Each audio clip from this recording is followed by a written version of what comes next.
Okay, let's unpack this one. You've sent over a really provocative piece of audio today. It's titled "Trump Went Nuclear. Look what he said last night about his plans for our bombs.mp3." Now, usually we'd have, a few different sources to juggle for a deep dive, but this specific audio, it's just so direct, isn't it? Such a singular, really emphatic perspective. So our mission today is kind of different. We're going to thoroughly dissect its core ideas, its arguments. We want to explore how this particular voice frames a pretty critical moment focusing on presidential power and, well, the seriousness in nuclear decisions. Yeah, it's fascinating, really, just how this one source takes a president's words on something as heavy as nuclear capabilities and just runs with it. We'll walk you through the specific claims it makes, the interpretations, definitely, and even how it just dismisses public fear. It's quite direct about that. The piece highlights Donald Trump's first interview, after taking office. It was with ABC. And it zeroes in on what he apparently said about having his trigger on the button. The source quotes him directly saying, the power is scary, but he is ready to make the right decision if he needs to. And it adds another quote.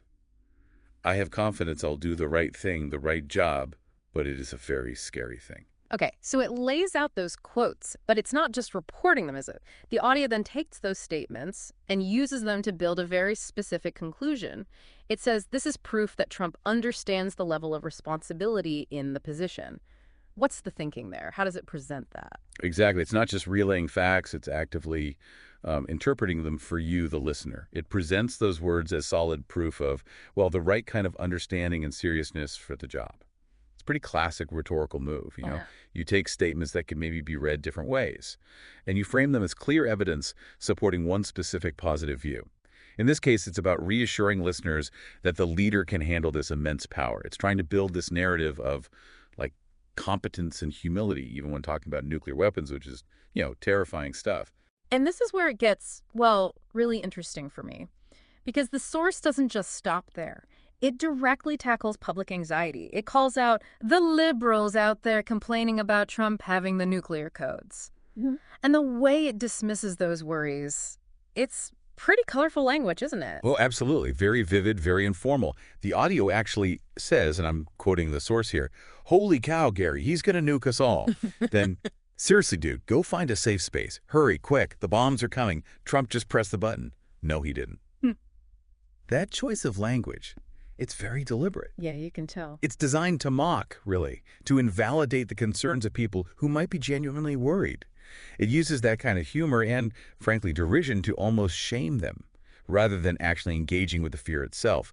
That Gary reference, it seems like part of the source's own internal thing, a way to kind of personify and then just brush off an opponent. It's a tactic you sometimes see, rallying your own audience by making fun of the other side. So it's not just dismissing the fear, it's almost making a cartoon out of it. And the source also targets other groups too, right? It mentions neocon Republicans and the neocon Democrats, right, or war hawk Democrats. It claims these groups want to perpetuate this Russian threat myth and actually want to go to war. Yeah. How does it set that up against its picture of Trump? Well, it's invoking specific political labels there. When it talks about neocon Republicans or war hawk Democrats, it's using shorthand for people who typically favor a more interventionist foreign policy, right, maybe more focused on military options or being very assertive globally. The source's argument is basically that these groups were the ones pushing for conflict or keeping threats alive. Yeah. And then by contrast, it says Trump wants commerce. He wants prosperity. He wants trade. It says flat out he doesn't want war. It adds he wants to have a strong military to protect ourselves so we can project our strength. But he doesn't want to go to war. He doesn't want to pull the trigger. So it creates this really clear divide.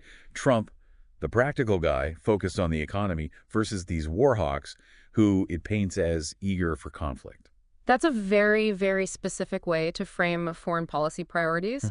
It basically puts Trump forward as the anti-war option, focused on business instead. And I think the audio touches on something else too, just briefly. Healthcare. It does, yeah. Good catch.